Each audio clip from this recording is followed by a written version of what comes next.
I'm Anil Kumar, sharing with you questions from a recent IB test paper on Introduction to Calculus. Let me congratulate my student Shruti for excellent performance and let me thank her for sharing the test paper with me. I hope the solutions of this will help many others. And therefore, I've taken all the questions from this test paper and we are going to discuss them one by one. So let's begin with the very first question, which is based on limits to find the limits from a graph. So here is the graph given to you with some values. Given the graph y equals to f of x, determine the following if possible. First one is limit when x approaches 0, positive means from the right hand side for the function. Then we have to find limit when x approaches 0 from the left side, and then we need to find the limit when x approaches 0 for this function. So let's look into this part. Here is the 0. When you are approaching from the right side, you hit this part of the graph and you approach 5, and therefore this limit is equal to 5. But when you are approaching the 0, from the left side, you hit this part of the graph and you will approach 0. So this answer is 0. Since both these values, approaching from left and approaching from right, are not the same, they're different, therefore the limit does not exist as x approaches 0, right? So this limit does not exist. Is this concept clear? Right? So from the first three limits, we actually found the limit from the right side at 0, left side at 0 for the function f of x. Both were different, and therefore the limit does not exist at 0. Perfect. Now D, we need to find limit of the function when x approaches minus 4. So this is minus 4. When we approach from the left side and from the right side, we are approaching the same point, which is the whole, but doesn't matter. We don't have to be there, but we are approaching that whole, and the y value for that is 2. And therefore, this limit exists, and the answer is 2. Correct?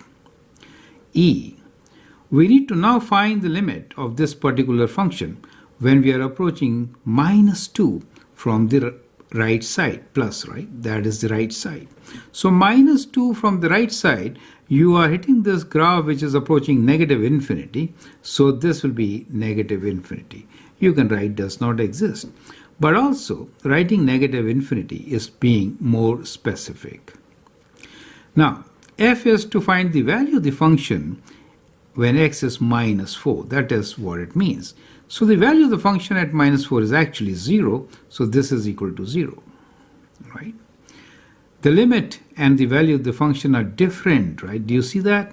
Therefore, the function is discontinuous at minus 4, right? This is important to note. G, find the limit when x approaches 3. So when we are approaching 3, we approach this point from both the sides, which is minus 3. So this value is minus 3. And the last one here is to find the value of the function at minus 2. So this filled in circle indicates the value of the function, which is minus 2, right? So this is minus 2. So that is how we are going to answer the very first question, which is worth 8 marks. Now let's move on and take question number 2. In question number 2, we need to find the limit when x approaches minus half for 6x squared plus x minus 1 divided by 4x squared minus 4x minus 3. Well, if you substitute minus half here, you get 0 over 0, right? So you can try this out. So you get 0 over 0.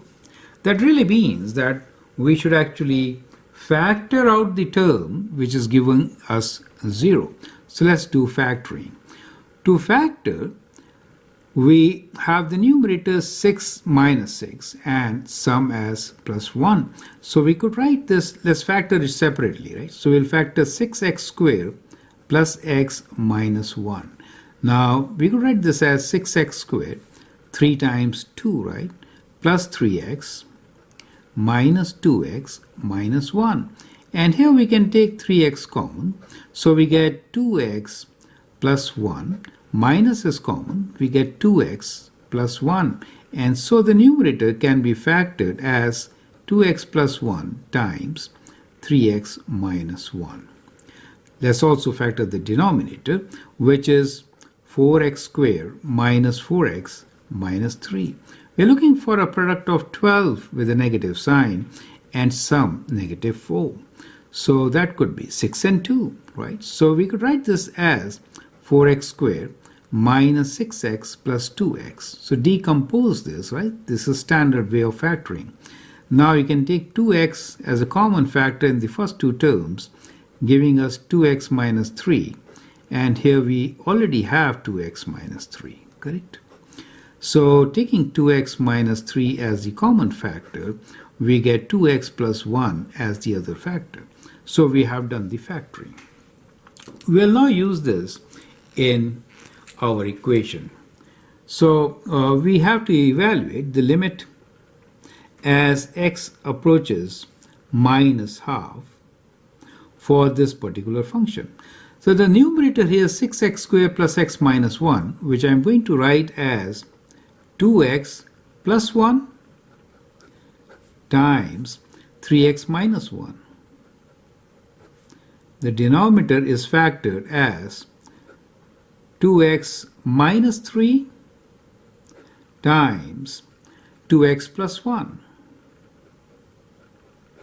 So clearly you can see that these factors, they cancel. And now you can write this as equal to limit x approaches minus half, and we have 3x minus 1 over 2x minus 3. Now we have got rid of the term which was giving us 0 over 0. We can now substitute minus half here and find our answer. So what we get here is 3 times minus half minus 1 over 2 times minus half minus 3. So that gives you, so we have minus 3 on the top, right? Taking 2 as the common denominator, minus 2 over 2.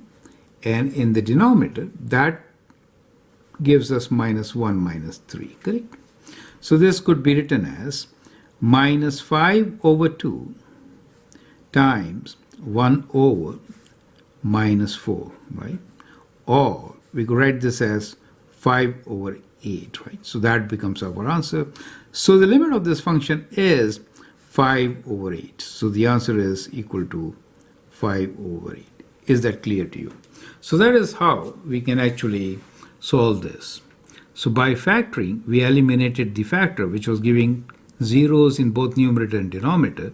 Then we substituted minus half to find the value. Let's move on and take the next question now.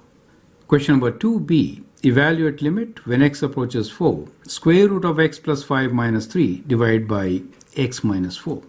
Now if I substitute 4 here, what do I get? I get square root of 4 plus 5 minus 3 over 4 minus 4, right? This is 9, right? So we get 0 over 0. It is indeterminate. And therefore, we could actually try to find the limit of this function by rationalization, right?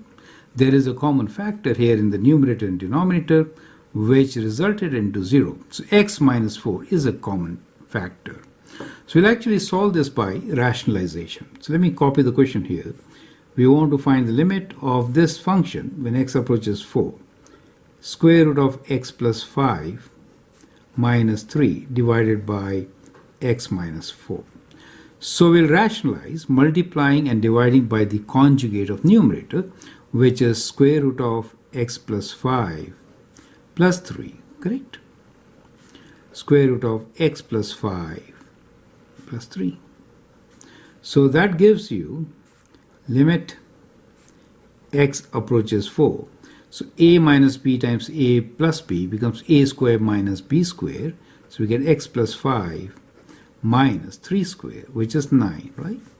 In the denominator, we have the factor x minus 4 and this term, which is square root of x plus 5 plus 3. Now, x plus 4 minus 9 is what we have in the numerator. So we have limit x approaches 4. The numerator is x plus 5 minus 9, which is x minus 4. And here we have x minus 4 and another factor, which is square root of x plus 5 plus 3, right? 5 minus 9 is minus 4. So now we can cancel these two factors which are common in both numerator and denominator. They were giving you 0 by 0, right? It's an important concept to understand. So we have limit x approaches 4 of 1 over this factor, which is square root of x plus 5 plus 3. Now we can substitute 4 and get the answer. So we get 1 over square root of 4 plus 5 plus 3, which is 1 over square root of 9, which is 3, right? So we get this as 1 over 3 plus 3, which is 1 over 6. So that is the answer for us, right? So we have the answer as 1 over 6. The next question, 2c, is to find the limit of this function. Let me rewrite this. We need to find limit when x approaches 0 for 1 over x plus 4 minus 1 over 4 over x. Now if I substitute 0, we again get 0 over 0, which is indeterminate. So we need to somehow cancel the factor x and then find the answer. So what we could do here is that we'll actually simplify this. So taking the common denominator, which is x plus 4 times 4, we get this numerator as 4 minus x plus 4, correct? Everything divided by x. Now this is equal to limit x approaches 0. Now here we get 4 minus 4 is 0. We get minus x in the numerator divided by 4 times x plus 4, and we have this times 1 over x, correct? Now we can cancel the terms which are common numerator and denominator. So, and that gives us limit x approaches 0 for minus 1 over 4 times x plus 4. Now substituting 0 here, we get minus 1 over 4 times 4, which is minus 1 over 16. So this answer is minus 1 over 16, right? So that is how we are going to solve this. The next question here involves cube root. So let me rewrite this question. It says limit x approaches 1, 1 minus cube root of x over x minus 1. Now we can actually do a substitution here. So we can substitute cube root of x as equal to, let's say, u, right? In that case, x is equals to u cube.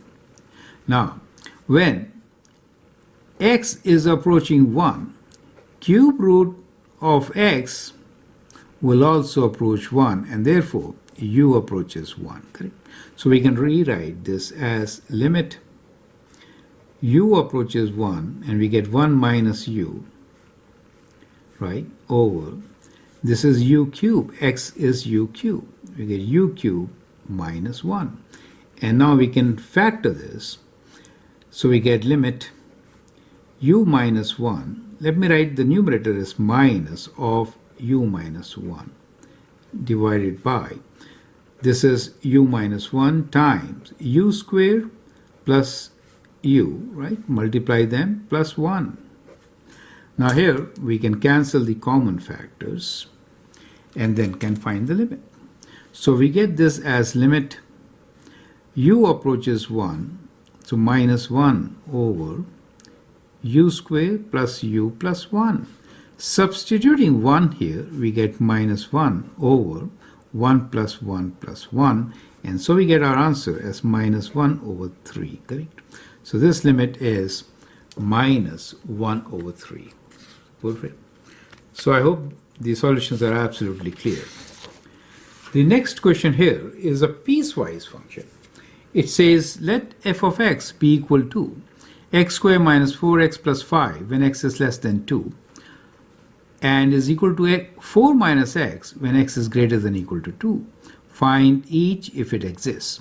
The first one is to find the limit of this function when x approaches 2 minus means from the left side. So this is from the left side means when x is less than 2. So that means we have to look into this part, correct? So when it's approaching from the left side, the value will be, we have to substitute 2 in the left arm, right? So we get this as 2 squared minus 4 times 2 plus 5, which is 4 minus 8 plus 5. So 9 minus 8 is 1. So this value is 1. Now the other part B is to find the limit when x approaches 2 from the right side. So right side means we have to now look into this part, right? When x is greater than or equal to 2. So here if I substitute 2, I get 4 minus 2 and that is equal to 2. So that is our answer. Third part here is to find the limit of the function at 2. Now since left side and right side limits are not same, it does not exist, right? Since limits from left side and right side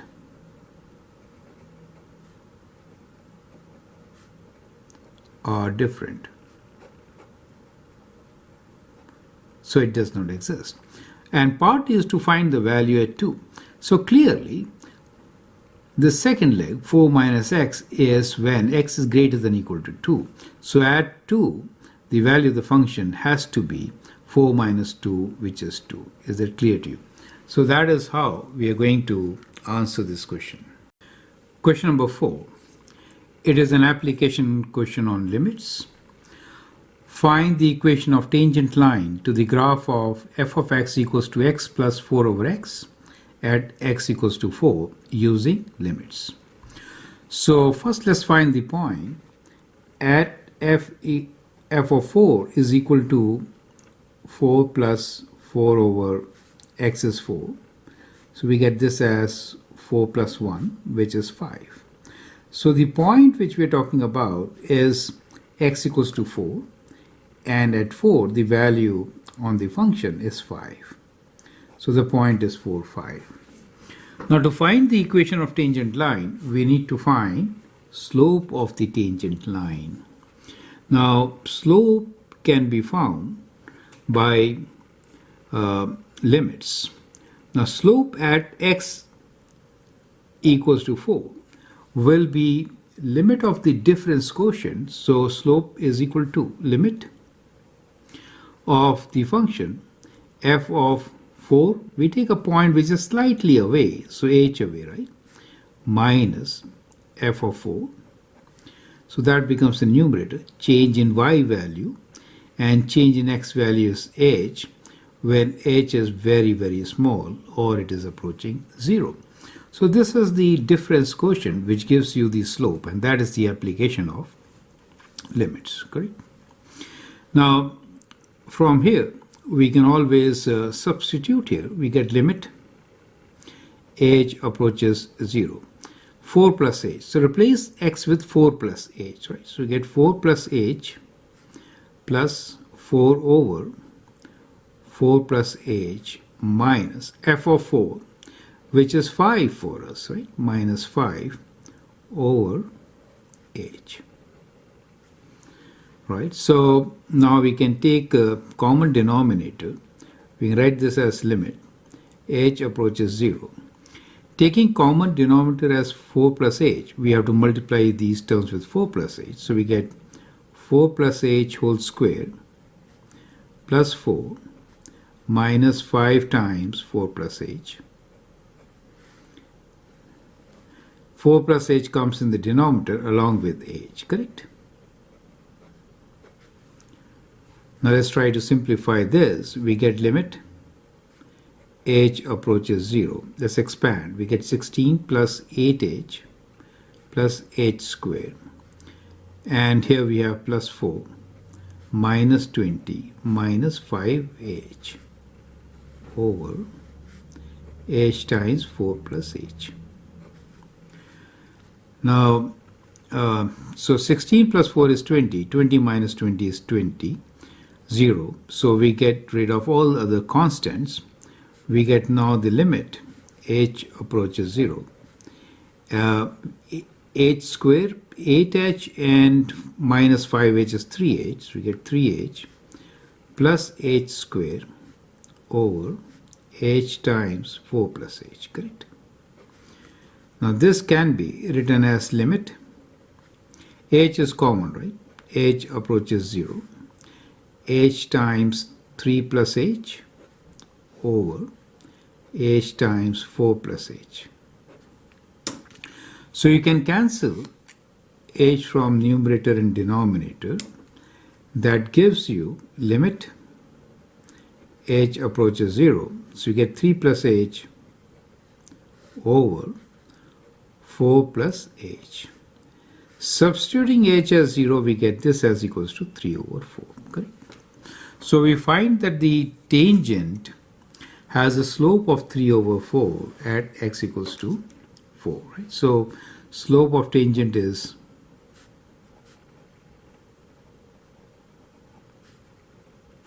let me write m equals to 3 over 4. And we have the point which is 4, 5. Now we need to find the equation of tangent line. Let it be y equals to mx plus b. So m is 3 by 4, x plus b. To find the value of b, we'll substitute the point. So we get 5 equals to 3 over 4 times 4 plus b, or 5 equals to 3 plus b. So we get 5 minus 3, which is the value of b as 2. And therefore, the equation of tangent line is y equals to 3 over 4x plus 2, correct? So that is how you can actually find equation of the tangent line using the concept of limits, right? Let's move on and take the next application question, which is the height of a rock t seconds after it is dropped is given by s of t equals to minus 4.9 t square plus 500, where s of t is in meters off the ground, right? From what height was the stone dropped? That's part A. So at that time t is 0, so we can write s of 0, which is minus 4.9 t is 0 for us, plus 500. So it is clearly equal to 500, right? So, and that is in meters. So our answer here is 500 meters. So the stone was dropped from 500 meters. Part B. Find the average velocity of the rock during the first 3 seconds, right? First 3 seconds means when s is 0 to s is 3, right? So we know what is the value at 0. Let's find s of 3. So s of 3 is minus 4.9 3 square plus 500. So let's use calculator to calculate this value. So it is 500 minus 4.9 times 3 square is 9, and that is in decimals 455.9.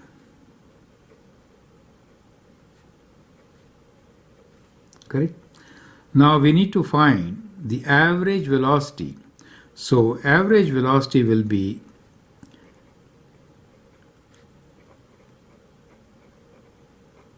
rate of change of distance with time, right? So the height changes from 500 to 455.9. So we can write this as 455.9 minus 500 times 3 minus 0. Clear? So that is what it is. So let's do this minus 500. And then we are going to divide this by 3. So we get 147 point over 10, which in decimals definitely is minus 14.7 meters per second. Correct? So that will be our average rate of change in the first 3 seconds. Perfect. Now let's do part C on a fresh page. At what time does the instantaneous rate of change equal to the average rate of change you found in part B? Okay, so which was minus 14.7 meters per second, correct? Minus means it's falling down, right? Coming downwards. Okay, so let's do part C here on a fresh page. So at what time does the instantaneous rate of change equal to the average rate of change you found in part B? And what we found was average rate of change was minus 14.7 meters per second, correct? So instantaneous rate of change we need to find at what time will it be this, right? So we'll again use difference quotient. So this time we have minus 14.7 is the rate of change, which is equals to limit h approaches 0 for we don't know what time, so t plus h will take, right? So minus 4.9 t plus h whole square plus 500 minus f of t, which is minus 4.9 t square plus 500 over h. So we have used difference quotient equation, and solving this we should be in a position to find our answer. So that let's expand this. So we get here limit h approaches 0. Now this is minus 4.9 t square plus 2th plus h square. Now this 500 cancels, right? We'll cancel it later, okay? And that gives you plus 4.9 t square minus 500 over h. So from here you can see that 500 cancel. This cancels with when you multiply, right? So what are we left with? We now get this as equals to limit h approaches 0. Minus 4.9 times 2 is minus 9.8 th plus h square. Okay. Okay. So we can take h common. Okay. So let's write t. Let's write this. Okay. Minus 4.9 h square. All these terms are gone over h. So we can take h common. So we get limit h approaches 0.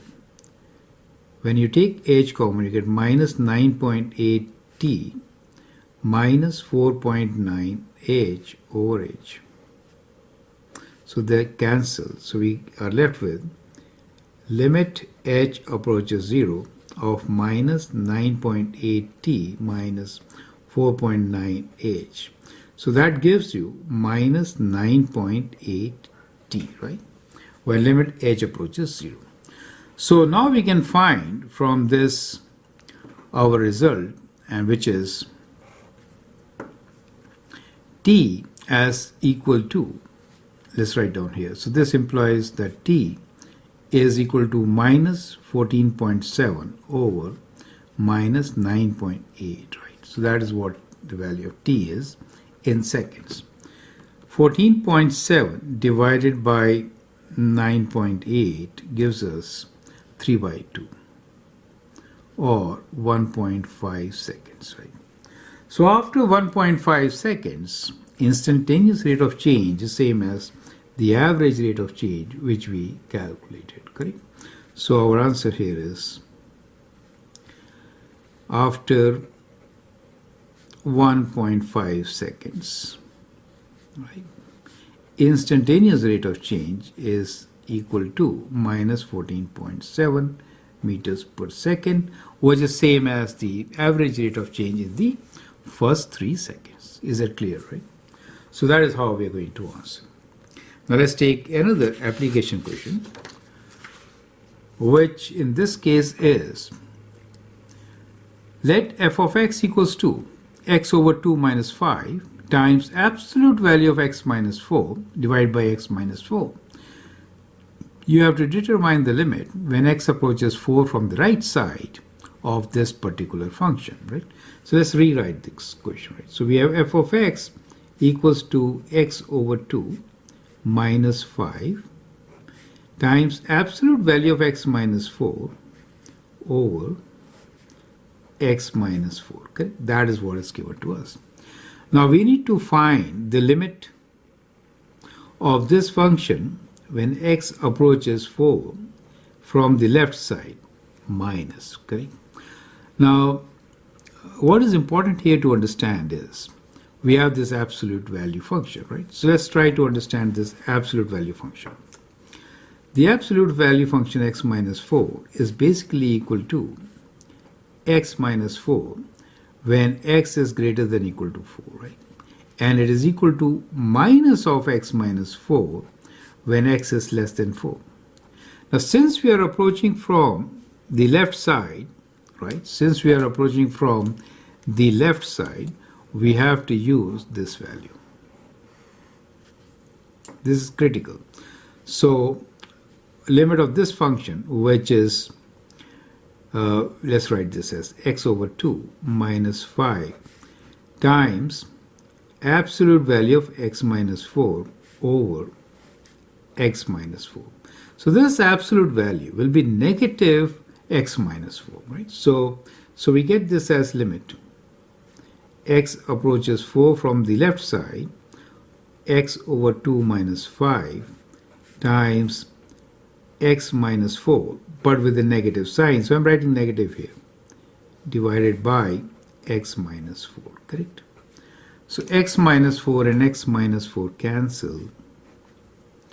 So what you're left with is basically equal to limit x approaches 4 from the left side of minus of x over 2 minus 5, okay?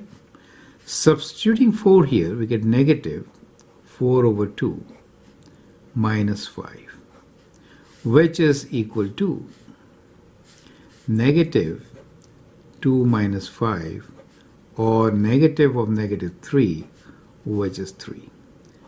So the limit of this function is 3 for x approaching 4 from the left side, right? Is that very clear? So here is a very, very important question. So I'm putting a star here to understand that you need to write clearly what this absolute value function is and then evaluate. I hope that makes sense. Now let's move on and take the next question. The question number 7 is an excellent question which we are going to discuss in this video. The question here is, a quadratic function is given by f of x equals to x squared plus bx plus c, where b and c are constants, f of 1 is equal to 2, and the slope of the tangent at x equals to 2 is 12. Find the value of b and c. Use limits in your solution. You can always pause the video, answer the question, and then look into my suggestions. Now we are given the function which is f of x equals to x squared plus bx plus c, right? At 1, that is f of 1, we are given the value of the function which is 2.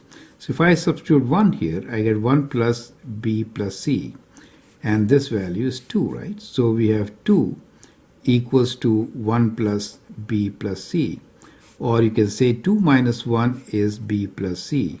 So we get 1 is equal to b plus c. So that becomes one of the conditions. That is how b and c are related. Now the second condition given to us is about the tangent, slope of the tangent line.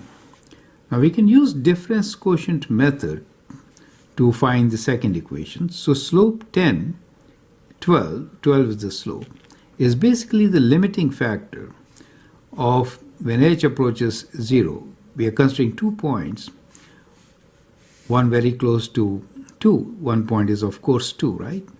So that is f of 2 plus h minus f of 2, right, over h. So that gives you slope of a tangent line. Now here, well, let's substitute this 2 plus h in the equation. So we get limit h approaches 0. 2 plus h whole square plus b times 2 plus h plus c minus f of 2. Substituting 2, we get 2 square plus 2b plus c, right, over h. So we get 12 equals to limit h approaches 0. Let's expand this. We get 4 plus 4h plus h square plus 2b plus bh plus c minus 4 minus 2b minus c over h. So these three terms will always cancel. So let's cancel them first. 4 with 4. So you're left with terms which have h in it, right? So this is always true. So we limit h approaches 0. So we have 4h plus h square plus bh left over h. So h is common. So I could write this as limit h approaches 0. Factoring out h, we get 4 plus h square plus b over h. So now we can cancel h and h.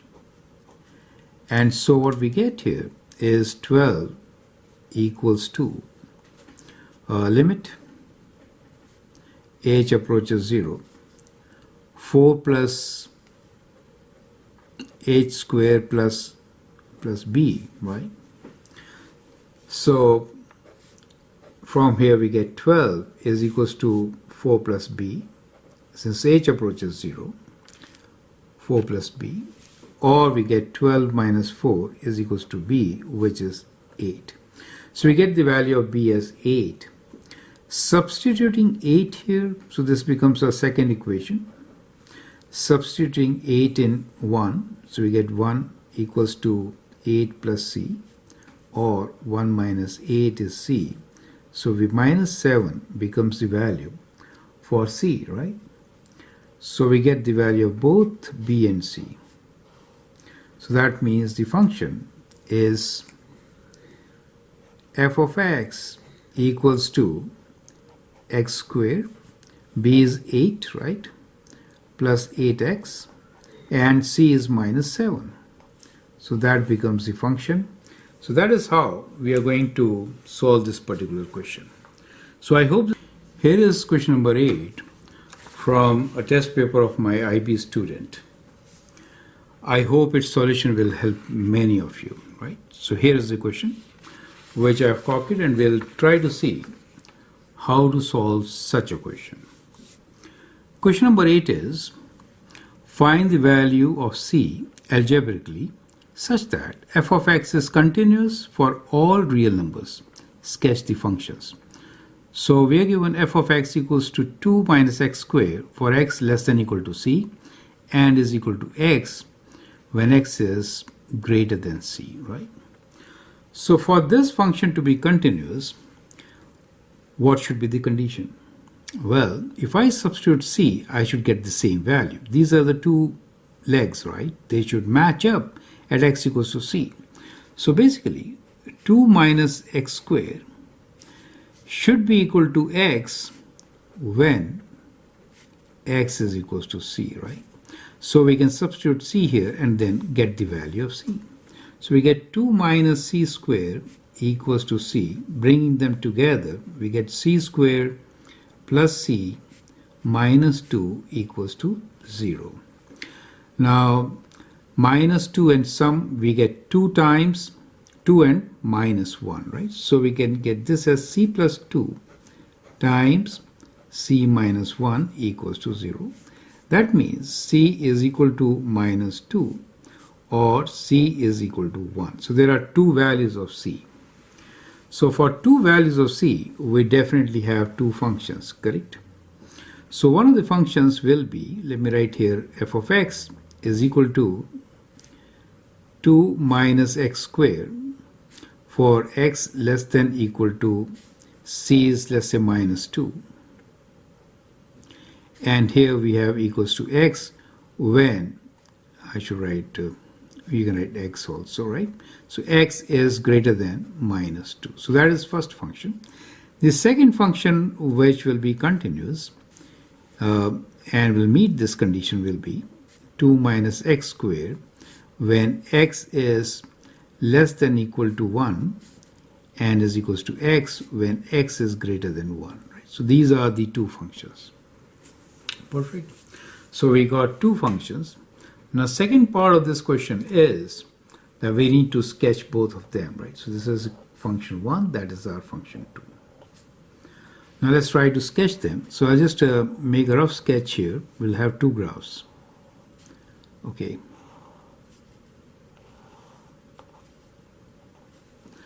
So the first one here is, we'll consider point at minus 2.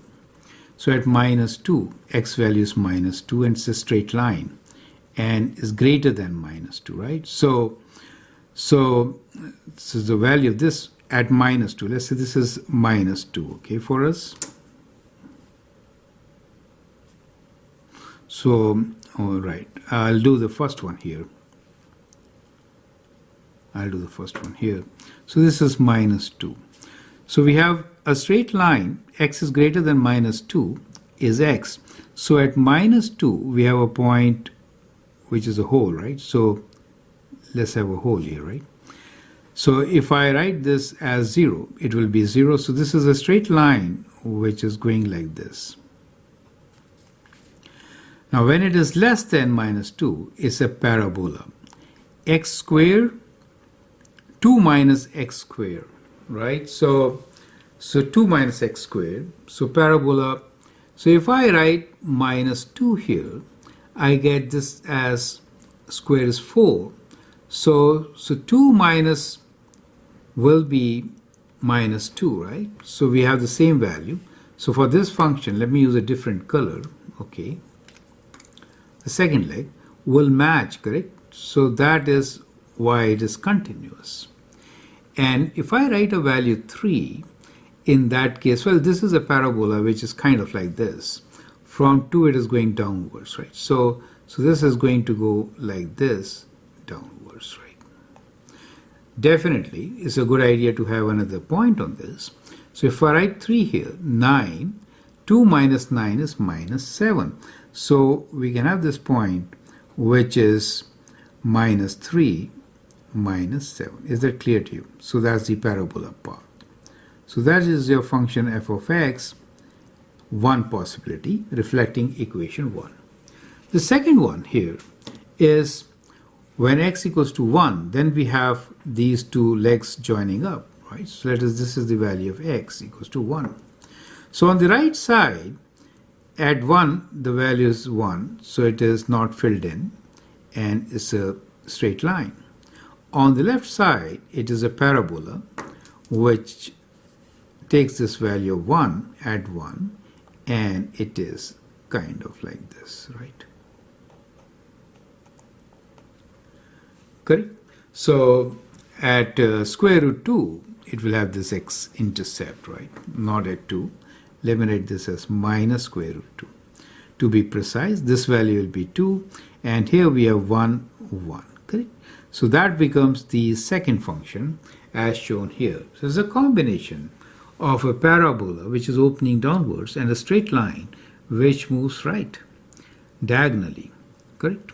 So that is how we could actually solve this question, and I hope you find it interesting and useful. This is one of the unique examples where we are finding the continuity of the function and the limits are to be found. Perfect. So I hope that helps. Feel free to write your comment, share your views, and if you like and subscribe to my videos, that'd be great. Thanks for your time and all the best.